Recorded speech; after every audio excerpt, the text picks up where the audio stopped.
Olá, bom dia. Espero que estejam todos bem, com saúde, em casa.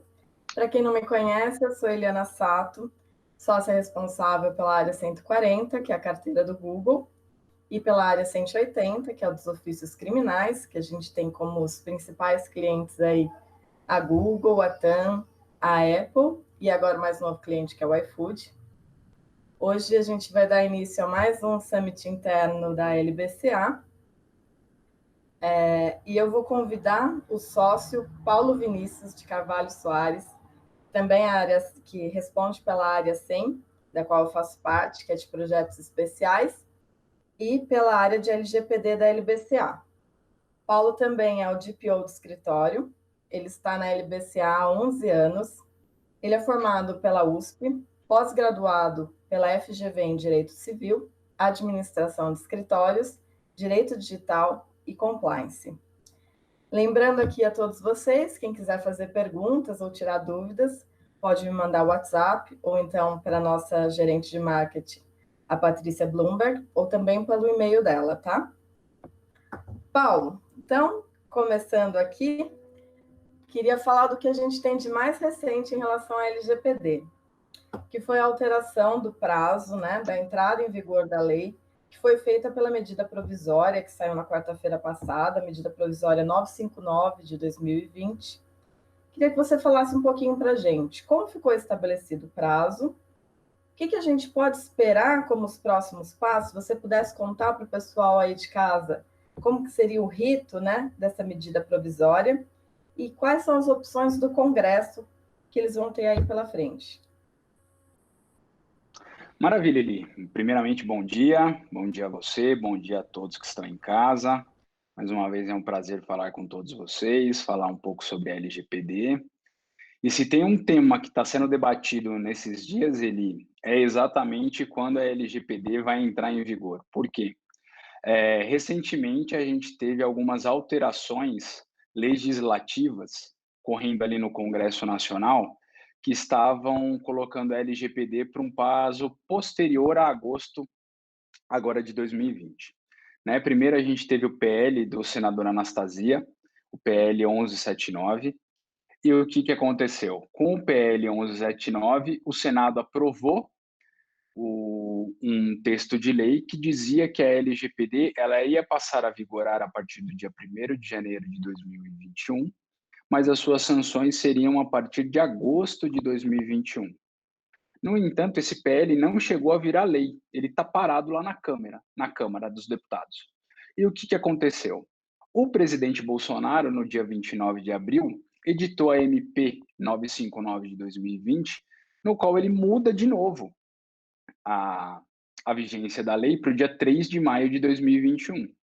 Né? A medida provisória já está em vigor, então hoje a gente poderia dizer que sim, a MP coloca a LGPD para o dia 3 de maio, só que a MP ela precisa ser aprovada pelo Congresso. Né? E aí o que o Congresso tem que fazer?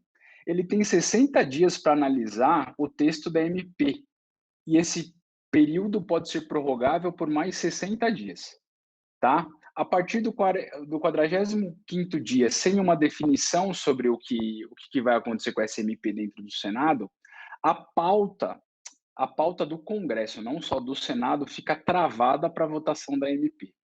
E aí, quais são os cenários que pode acontecer? Diante do PL, pode ser que o Congresso Nacional entenda que a medida provisória não deva ser convertida em lei. Então, aquele prazo do dia 3 de maio seria cancelado. Ou uma outra alteração pode ser a colocação ou alteração da data da lei para a data lá do PL, para o dia 1º de janeiro, para o início de janeiro de 2021. Né? A grande pergunta que se faz é a seguinte: no PL há uma cisão entre sanções e entre o texto da lei. E isso a gente já até discutiu e vários artigos já publicados durante as últimas semanas colocaram que isso gera uma insegurança jurídica quando eu deixo as sanções para depois da vigência da lei, porque você não tem mais coercitividade diante dessas normas. Né? A norma do jeito que foi colocada na MP, ela entra por inteira a partir do dia 3 de maio. Então, o que pode acontecer é que o Senado pode barrar o texto da MP, pode alterar o texto da MP para algo parecido com um projeto de lei, ou mesmo, durante esses primeiros 60 dias, a Câmara dos Deputados pode o quê? Alterar o texto do PL 1179 para que ele fique exatamente igual à MP e isso seja votado pela Câmara dos Deputados para depois passar pela sanção do presidente. Então, hoje a gente está num cenário de bastante incerteza, vamos dizer assim, com relação à entrada em vigor da LGPD, o que também torna o Brasil um país um pouco mais distante da segurança necessária para a proteção de dados. Por quê? Saber quando a lei vai entrar em vigor leva a uma questão prática, que é como e quando as empresas, né, e também o próprio Estado brasileiro deve se adaptar à LGPD, sabendo que ela vai entrar em vigor em uma determinada data. E essa insegurança causa também uma lentidão no processo de implementação das empresas. Causou uma confusão aí, né? Até eu diria. Tá certo. Então, prosseguindo, Paulo, queria que você falasse um pouquinho para o pessoal aí de casa o que são os dados pessoais para a LGPD e quem são os agentes de tratamento, né? Para a gente dar uma introdução, já que hoje a gente conversa sobre responsabilidade civil e LGPD.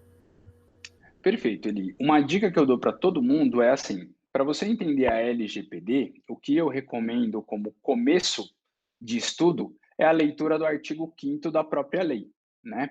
Então, lá no artigo 5º existem as definições legais do que é dado pessoal. E dado pessoal é todo dado que permita identificar uma pessoa ou torná-la identificável. Ou seja, o que torna uma pessoa identificada? É o nome, o CPF, que é um número identificador único, pode ser também o RG, pode ser até um IP de uma máquina, se esse IP não for compartilhado com outras pessoas, isso torna uma pessoa identificada. No entanto, existe uma série de dados que, quando comutados, ou seja, quando cruzados, podem tornar essa pessoa identificável. Então, se a gente colocar como exemplo uma sala de aula, onde dentro de uma sala de aula tem uma única pessoa que é ruiva, tem 1,60 m e usa óculos. Todos naquela sala vão identificar aquela pessoa. E eu não falei nenhum nome, não disse o número de CPF ou o número de RG ou coisa parecida. Então, nesse ponto, o dado pessoal ele tem um aspecto e um espectro muito mais amplo do que o seu nome, o seu CPF, pode ser a sua geolocalização, os seus dados de saúde, como a sua biometria, né, a biometria que está na nossa digital ou no nosso rosto que permite desbloquear um smartphone, tudo isso é dado pessoal. E aí, dentro dos dados pessoais, nós temos a categoria de dados pessoais sensíveis.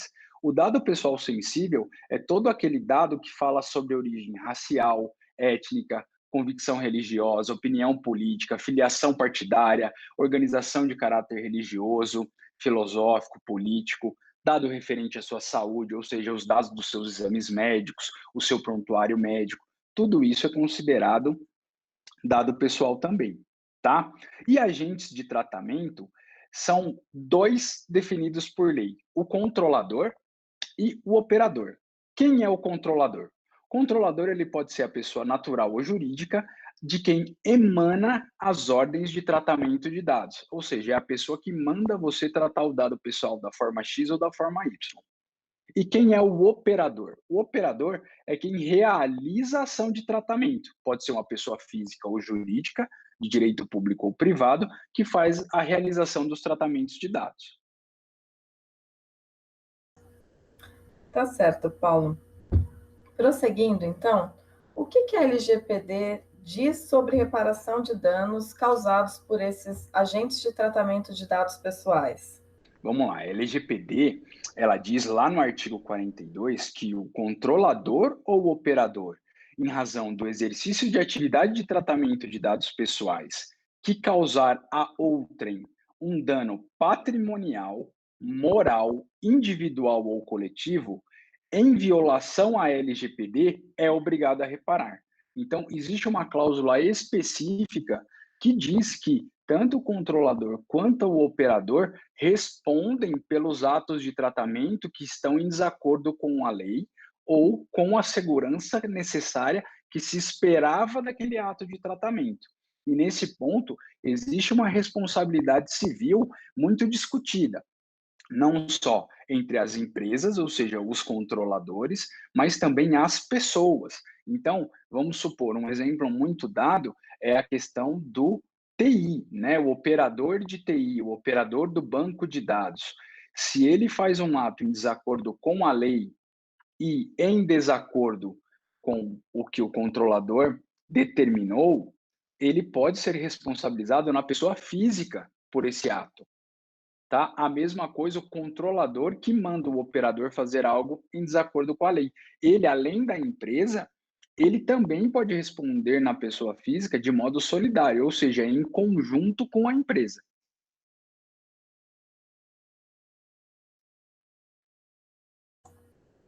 Certo. Paulo, e qual que é a importância do princípio da finalidade das bases legais previstas na LGPD na responsabilidade civil aí dos agentes de tratamento? Então, nós aqui como controladores e operadores, a gente tem que ter muito bem colocado na nossa mente quais são as finalidades de uso de determinado dado pessoal. Por quê? Porque eu só posso usar um dado pessoal com finalidades previamente especificadas. Então, eu vou dizer sobre o RH. Se o RH coleta dados pessoais para repassar para o convênio, para repassar e fazer a folha de pagamento junto ao departamento pessoal, tem uma finalidade específica. Eu não posso ficar utilizando esses outros dados sem avisar o titular do dado. E a LGPD diz que, para cada finalidade, eu tenho que definir uma base legal.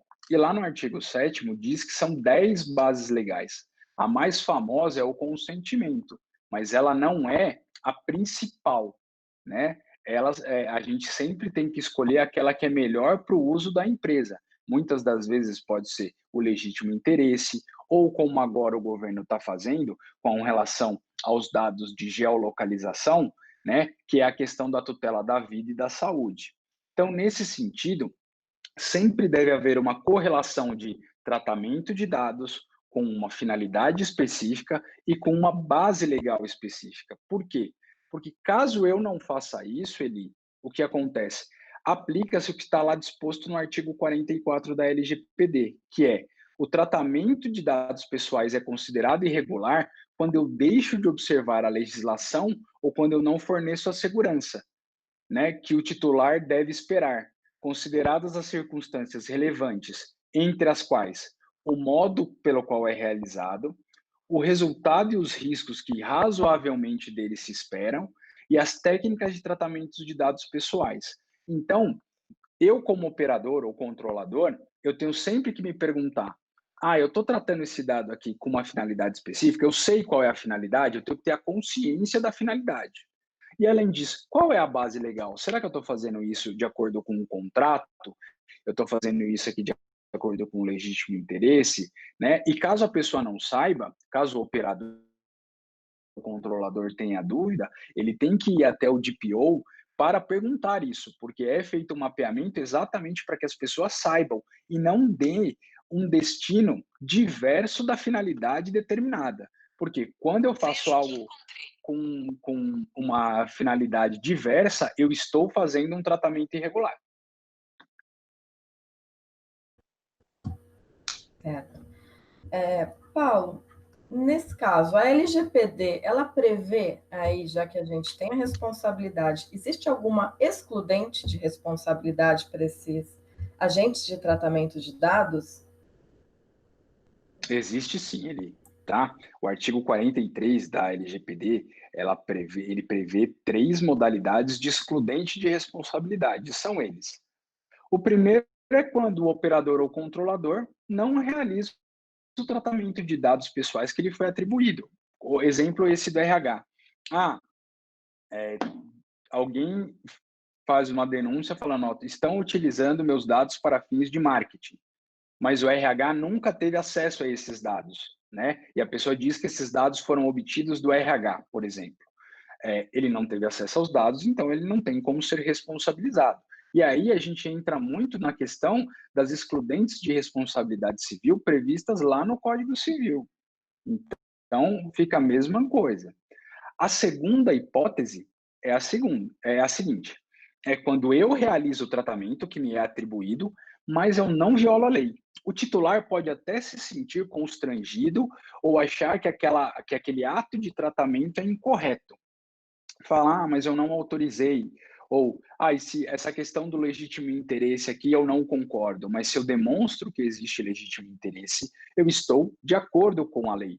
Então, nesse ponto, eu não violo a LGPD. E se eu não violo a LGPD, por mais que o titular do dado não concorde, né, eu tenho a minha excludente de responsabilidade.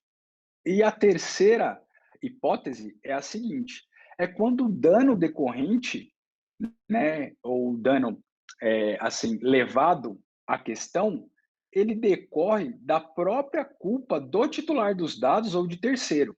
E isso acontece muito e a gente já tem visto quando há clonagem de sites, ou seja, a pessoa entra num site de um banco achando que é o banco X, mas na verdade o fraudador ele cria uma página espelhada, ou seja, exatamente igual, com um endereço diferente.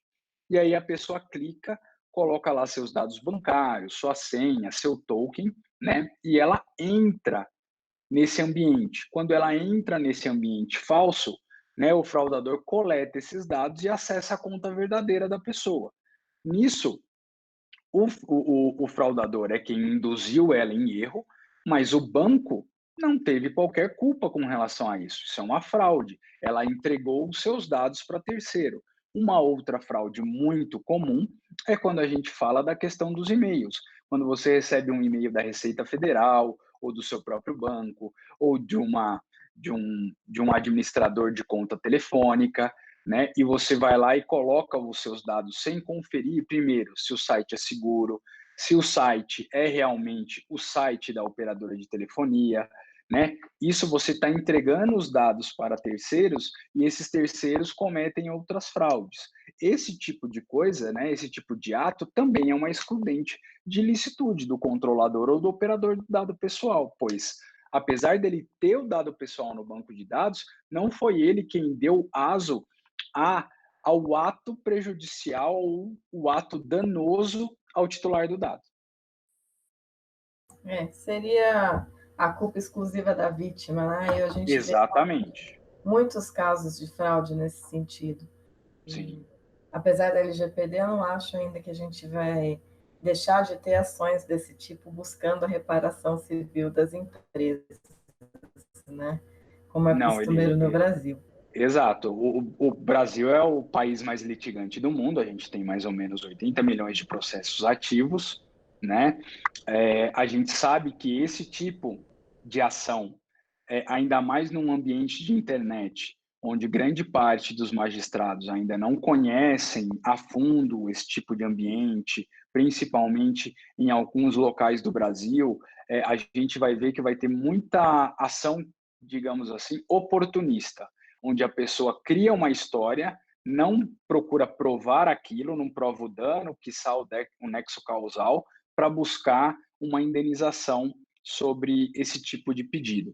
Então, a gente acredita que, além daquela multa de 50 milhões, que quem já leu sobre a LGPD já ouviu falar, vai haver um acúmulo de ações muito grande no judiciário para discutir esse tipo de coisa. E a questão da excludente de responsabilidade será um tema muito discutido lá no judiciário. Ali. A prova aí realmente vai ser essencial. Paulo, e você entende que a responsabilidade civil aí desses agentes de tratamento, ela é objetiva ou subjetiva? Olha, Eli, outra pergunta excelente. Vamos dizer assim, a LGPD ela não foi clara para dizer isso, tá? Diferentemente do Código de Defesa do Consumidor ou do próprio Código Civil, né? A LGPD ela não disse, no caso A, aplica-se a responsabilidade objetiva e no caso B, subjetiva. tá? O que que a gente vê e o que que a gente entende? A gente vai ter que fazer um estudo prévio de como é a relação entre controlador e operador, entre controlador e titular do dado, para saber se é uma relação civil ou se é uma relação de consumo, né? Por quê? Porque se for identificada que a relação entre titular do dado, controlador ou operador é uma relação civil, vai se aplicar, no meu entender, a responsabilidade subjetiva. Ou seja, a gente vai aplicar o artigo 186, 187 e o 927 do Código Civil. A gente vai falar de culpa, dolo, negligência, imprudência, imperícia, tá?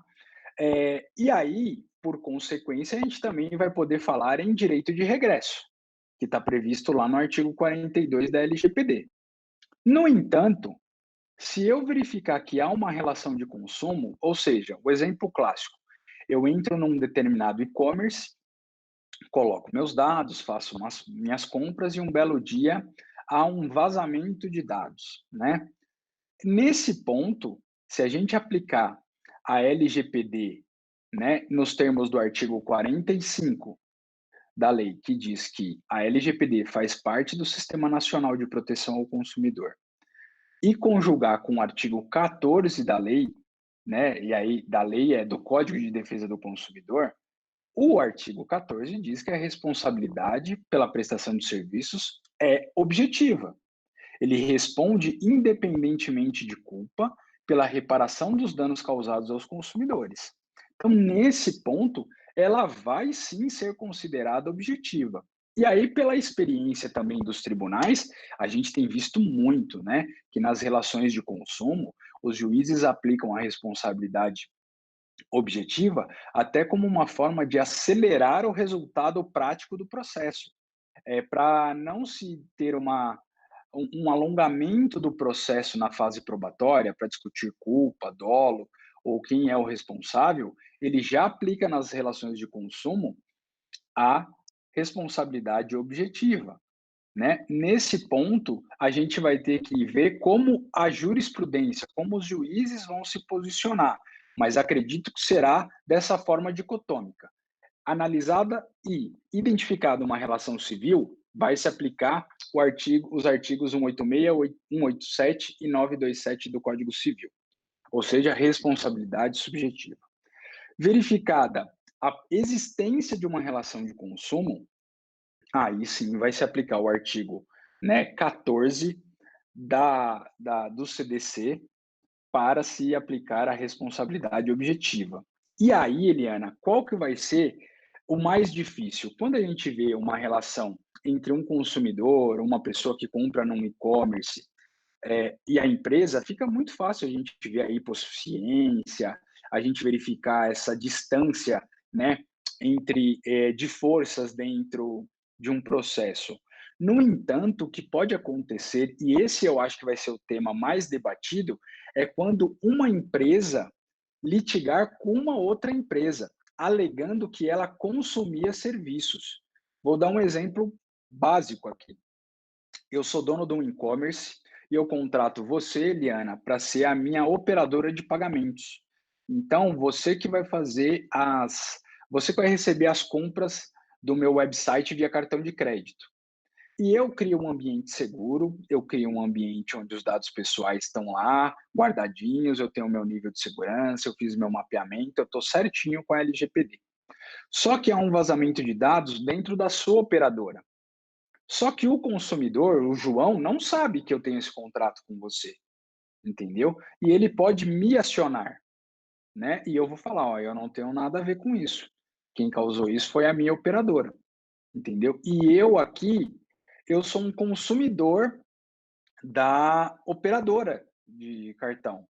E aí a discussão vai ser essa: eu sou um consumidor ou a operadora de cartão, né, não é um insumo para a minha atividade? É um tema que já foi muito debatido, vem sendo debatido, e a questão da responsabilidade civil vai se vai ser depurada no estudo e na análise das relações jurídicas da cadeia de consumo, entendeu? Que muitas das vezes em algum elo entre as empresas não é de consumo, poderá ser considerada uma cadeia de insumo, ou seja, uma cadeia civil.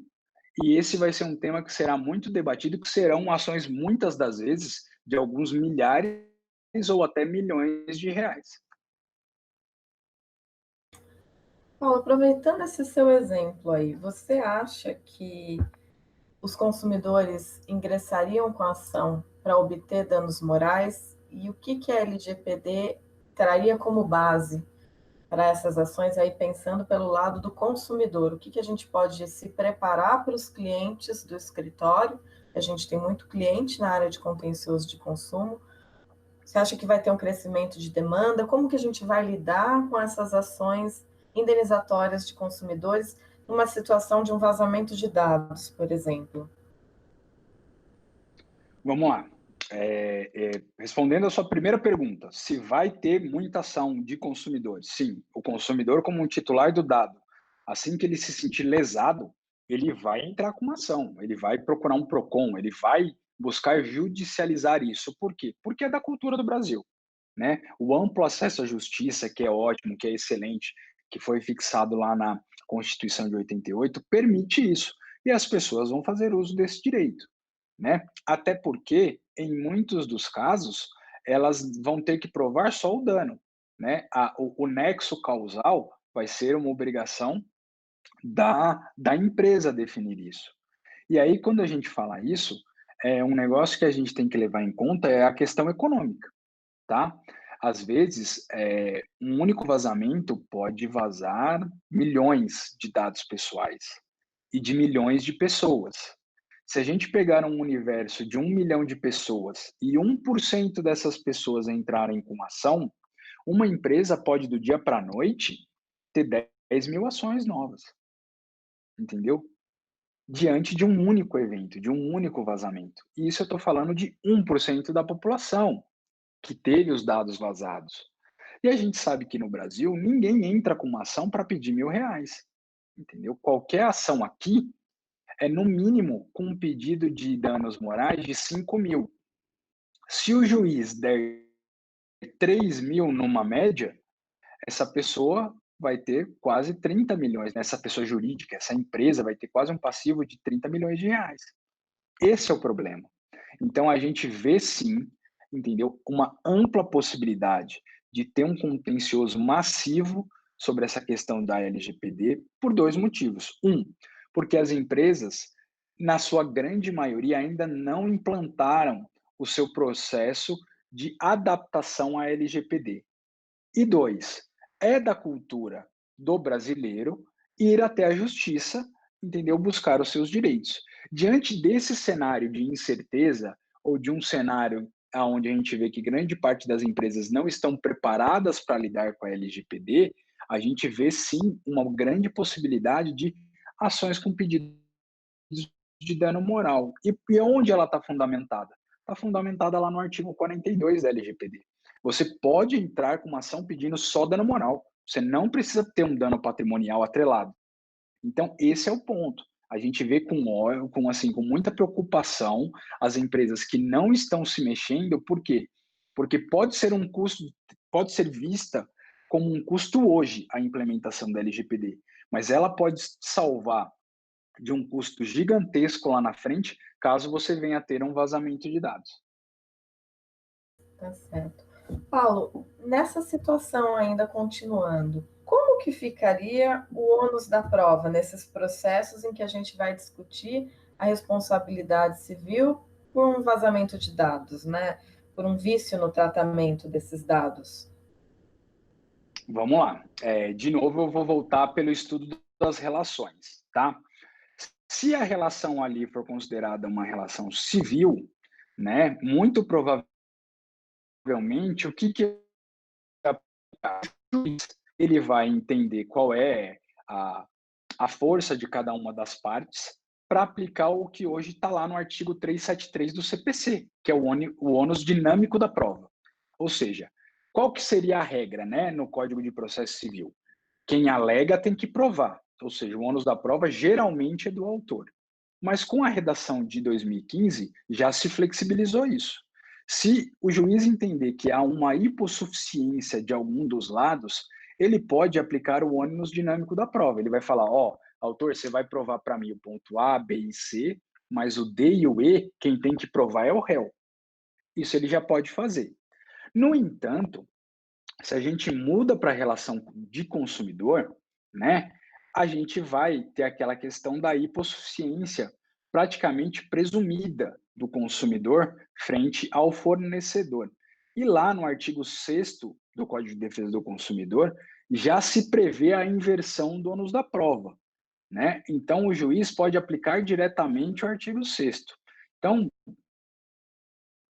voltando à sua pergunta, Eli, se for uma relação de consumo, muito provavelmente, o que vai ser aplicado numa ação dessa? O juiz vai falar, ó, eu vou aplicar o artigo 45 da LGPD, porque a LGPD está no Sistema Nacional de Proteção ao Consumidor, e, por consequência, eu aplico o artigo 6º do Código de Defesa do Consumidor para inverter o ônus da prova, cabendo à empresa, a partir de então, provar que não causou o dano, né, ou que não tem nexo causal para alegar uma daquelas 3 excludentes de responsabilidade que a gente já citou antes. Tá certo. Paulo, queria que você falasse agora um pouquinho sobre a importância do instrumento contratual na relação entre esses agentes de tratamento. Beleza, Eli. Seguinte, como a gente falou aqui que tanto o controlador quanto o operador podem responder na pessoa física ou na pessoa jurídica, caso eles sejam pessoas jurídicas, com relação a um vazamento de dados ou qualquer ato que vá de encontro com a LGPD, o que acontece? O controlador é quem dá a ordem de tratamento para o operador realizar. E essa ordem de tratamento, ela tem que ser muito bem explicada. E da onde é que eu estou tirando isso? Eu estou tirando isso do artigo 39 da LGPD. O artigo 39 diz que o operador deve realizar o tratamento de dados seguindo as ordens pormenorizadas e fornecidas pelo controlador.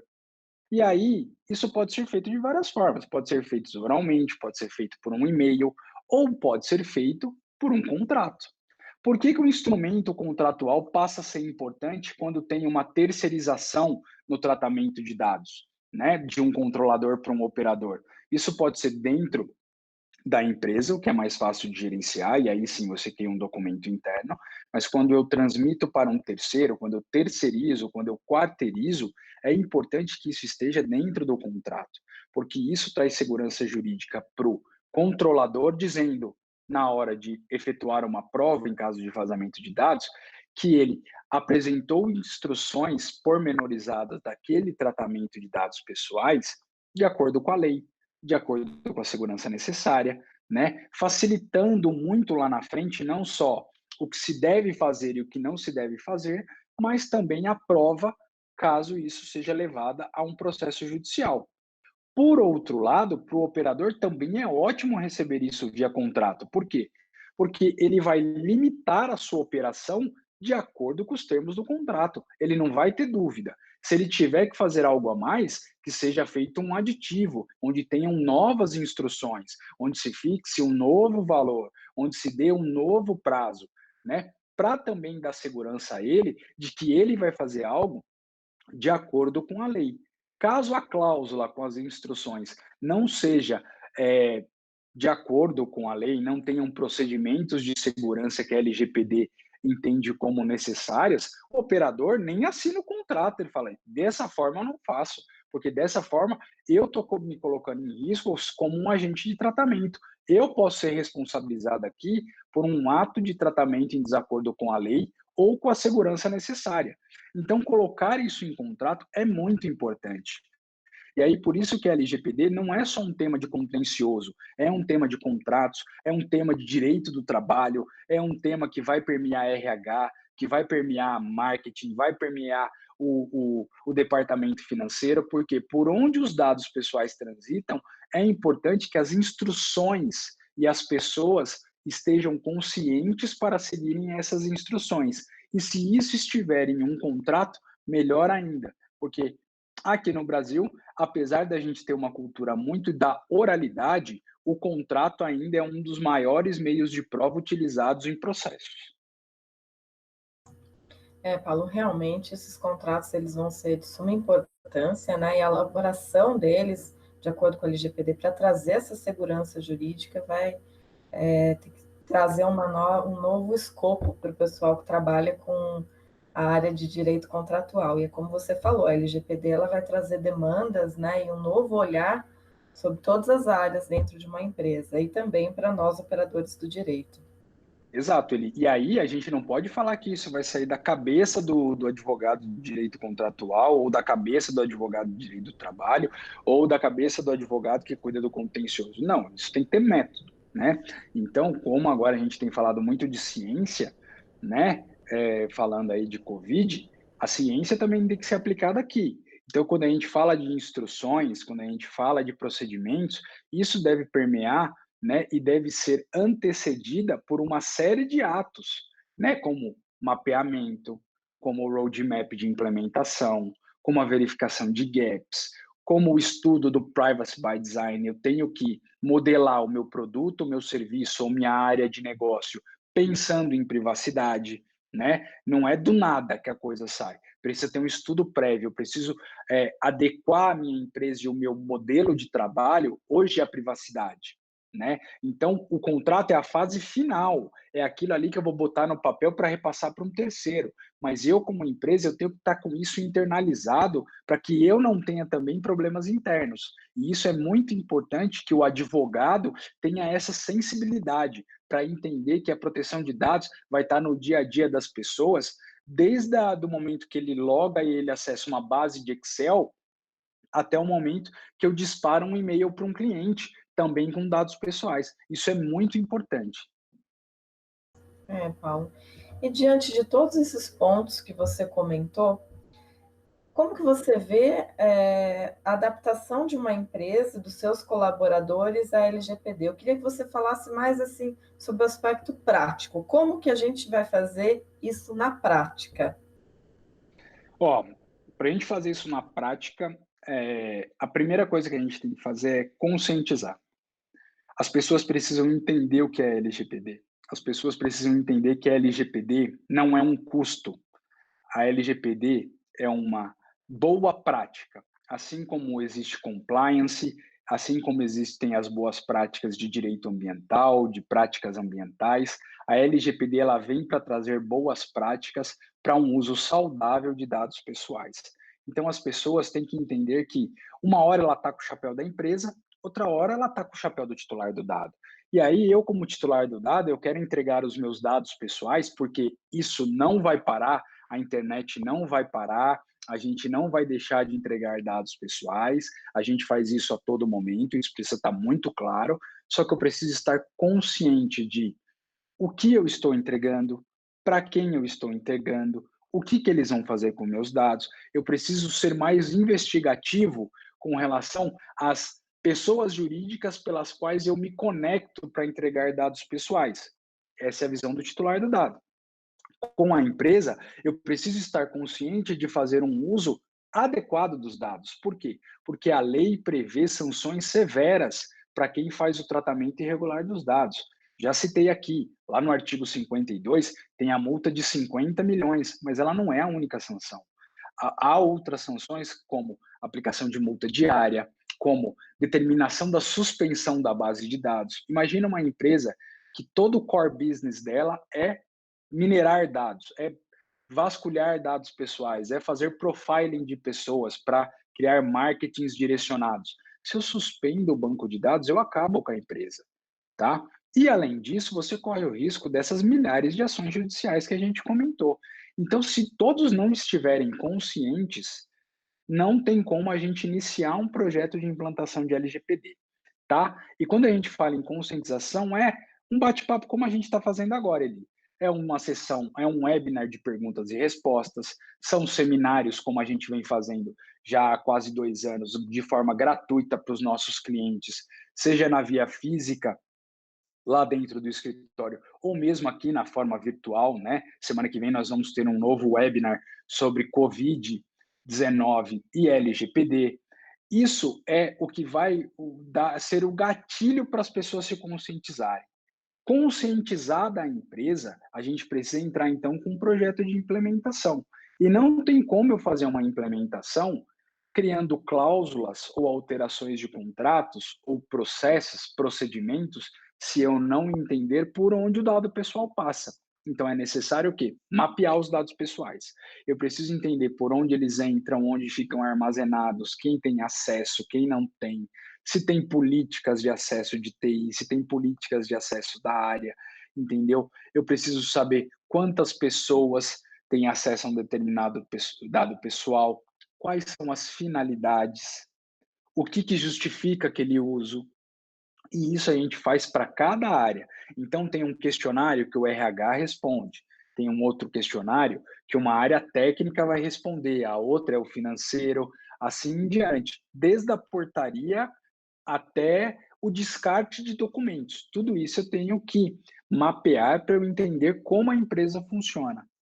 Feito isso, e isso demora mais ou menos uns 30, 60 dias esse mapeamento, eu vou aí sim para a fase de implementação.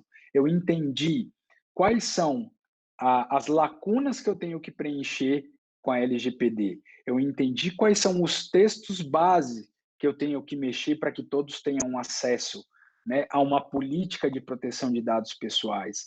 Aí sim eu começo a criar, né, e alterar esses documentos. A gente tem visto no mercado, muita gente fazendo o contrário. Tem muito escritório de advocacia que ele já começa alterando cláusulas, sem entender o dia a dia da empresa.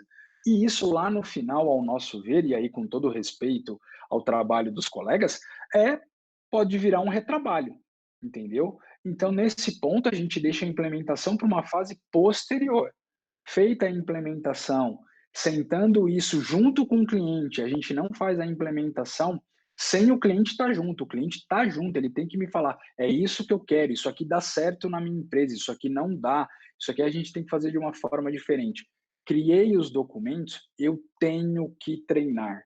Eu tenho que treinar cada área, eu tenho que treinar cada setor para ver como eles vão se portar agora com as novas regras, tá? Por quê? Todo mundo fala, LGPD é uma mudança do nosso modo de pensar, o famoso mindset. E isso leva tempo. A gente não acorda de um dia para o outro e fala: nossa, agora estou preocupado com os meus dados pessoais. Primeiro eu tenho que entender, eu tenho que refletir, eu tenho que colocar isso no papel para depois eu agir. Então, esse processo que leva até o treinamento final, né, leva um certo tempo. A gente acredita que pode ser feito, a depender do nível de organização da empresa, de 90 dias até um ano. Tudo depende do porte da empresa, do grau de minúcia, de quantos dados pessoais eles possuem, quantos sistemas, se existem dados pessoais sensíveis. Então, nesse ponto, é muito importante que todos estejam conscientes lá no início, porque os resultados levam um tempo para que sejam vistos. Mas quando são vistos e eles são mantidos, e aí é importante também a gente falar em auditoria, é importante que seja feita uma auditoria a cada ano, cada 2 anos ou a cada 6 meses, para que você garanta a conformidade do processo. Quando eu garanto a conformidade do processo na prática, de que as pessoas, sim, estão sabendo o que é LGPD, desde o dia que ela entra na empresa até o dia que ela sai, você tem uma segurança maior contra a questão do tratamento irregular. Paulo, é um processo super complexo, né? E eu não consigo visualizar como que alguém consegue implementar antes de fazer o mapeamento. Esse mapeamento, eu imagino que a área que você cuida, até junto com freitas de LGPD, deve levar muito tempo, deve ser algo extremamente complexo. Ainda vocês têm aí já a experiência, porque estão tocando com várias empresas isso, imagino que já tem até algumas perguntas direcionadas, mas eu imagino que isso deve consumir muito tempo dos advogados dentro da empresa para entender o negócio do cliente, né? Consome tempo, sim, e além disso, você tem que contar que o cliente, às vezes, a LGPD não é uma prioridade para uma área. Então, você manda um mapeamento e ele fala: ó, eu vou te responder em 10 dias. Passa 10, passa 15, você cobra e não vem. E isso atrasa também o seu cronograma. Então, nesse sentido, por isso que eu volto a falar, a conscientização, a importância de saber, principalmente de uma lei que pode te levar a uma responsabilização pessoal como agente de tratamento, como operador ou como controlador, isso deve ser colocado como prioridade. Mas a gente vê que na prática, e a gente sabe, O que uma empresa busca? Ela busca o lucro, ela busca as metas, ela busca a venda, né? Isso não é levado tão a sério como se deveria, né? Ainda mais, a gente já fez palestras e eu já ouvi de diretor de marketing falar, ó, esse negócio de dado pessoal para mim é balela. Eu não me importo de compartilhar com quem eu quiser os dados pessoais. Ah, legal, entendeu? Para você não, mas e para os seus consumidores? Será que eles se importam? Você, como diretor de marketing, tem uma cabeça, mas e o titular do dado? E isso demora tempo, entendeu? Demora e às vezes tem outros fatores. A implementação não depende só do escritório de advocacia junto com a empresa. Se no mapeamento você identificar que um determinado sistema precisa ser alterado, ou que um determinado sistema tem uma lacuna, você vai recomendar isso para o seu cliente. E às vezes o cliente vai ver com o fornecedor de sistema se essa lacuna pode ser alterada, se ele pode mexer no sistema. Só que às vezes isso custa mais dinheiro. Isso sai fora de um negócio chamado orçamento. Então isso também traz é um novo obstáculo para a implementação. Então é um processo complexo. Duvidem se falarem que é algo simples, porque não é. Tá? É algo complexo, sim, demanda tempo, demanda trabalho e demanda muito estudo. Certo, Paulo. E o escritório LBCA tem feito todos esses passos para auxiliar os clientes. A gente tem ajudado desde o início até o fim em todas essas etapas que você descreveu. A gente É, tem... nos nossos projetos, a gente já recebeu projetos, eles são bem heterogêneos. A gente já recebeu projetos muito grandes, onde a gente faz do começo ao fim, e aí eu posso te afirmar, a LBCA está pronta para fazer isso do início ao fim, tá? A gente faz desde os treinamentos de conscientização até o final, né, que é o treinamento final, passando por criação de relatórios, indicação de alteração de sistemas, rodada de conversa com os clientes, alteração e criação de normas, contratos, aditivos, cláusulas contratuais, tudo isso a gente faz. Mas tem cliente que contrata a gente para falar assim, ó, eu quero que vocês façam um mapeamento. Por quê? Porque hoje eu só tenho dinheiro para o mapeamento. A gente vai lá e faz o mapeamento e entrega um relatório. E também tem cliente que já contratou outros escritórios para fazer mapeamento, não gostou e nos contratou para rever o mapeamento e dar o segmento. Ou seja, eu vou fazer os relatórios, desses relatórios eu me sento com eles para verificar o que precisa ser feito em termos de documentação, cria a documentação e treina esse time. Também tem feito.